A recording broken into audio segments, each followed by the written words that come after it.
Borges and I'm back with another video, and today I thought, in lieu of, sadly, the passing of Jack Angel, I would take a look at the 2002 Commemorative series reissue of Ultra Magnus. Now, while Robert Stack, the man of Unsolved Mysteries Solved, join me.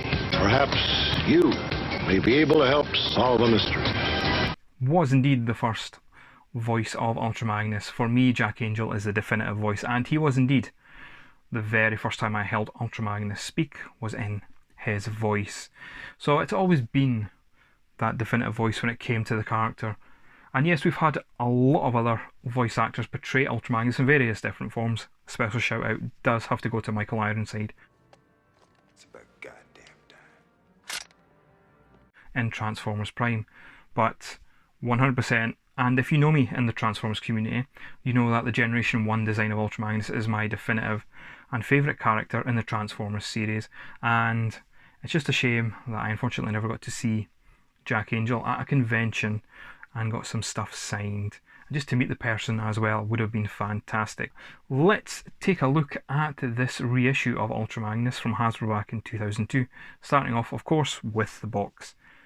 And the box itself is a homage to the Generation 1 original, but it's been updated with a modern twist, including, obviously, you do have the modern Hasbro logo as well as all the safety bump, but there is a couple of throwbacks to the Generation 1 original. I guess the biggest homage to the classic Generation 1 box art design is the transformation from car carrier to robot mode, and you'll see when we look at the figure itself, there's definitely been a few changes, dare I say, safety modifications for the time of the robot in terms of mould changes. We do also get that lovely Scramble City battle scene, but unfortunately it is covered by a lot of multilingual text. Again, we didn't have as much of that type of text back in the G1 days, and it's a shame that it's taking up so much real estate on that fantastical artwork. Taking a look at Ultra Magnus in his car carrier mode first of all, and this is just a tremendous piece of 80s engineering, but you can see they've had to modify things for the safety standards of 2002, such as the shorter smokestacks and those ridiculously long red missiles, but the missile launchers do actually work on this figure.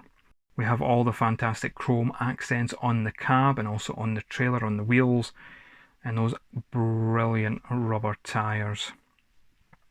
This version of Ultra Magnus that has been reissued, bar the modifications, is based on his first release and not the later, cheaper release that was done in Generation 1 with the plastic wheels and the lesser paint details.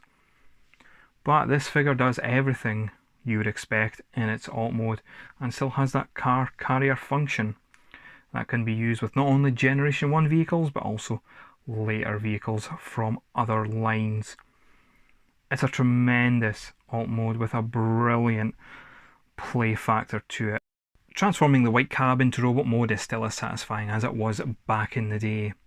And this robot was never shown in the Generation 1 cartoon when it came to Ultra Magnus, and was never really explained or never really even needed an explanation.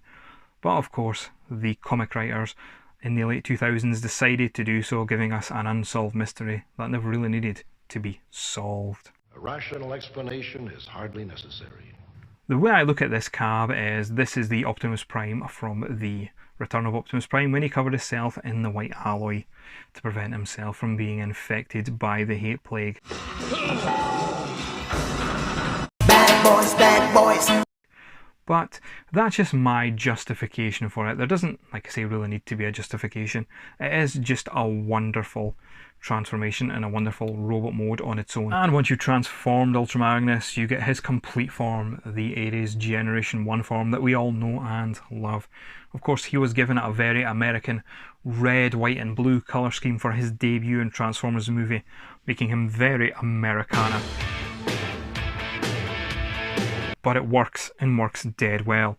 That being said, I would really love a copy of the Diaclone powered Convoy. The closest I do have to getting the Diaclone powered Convoy is, of course, the Diaclone powered Convoy head gifted to me by my good friend Ed, aka Bumblejumper82.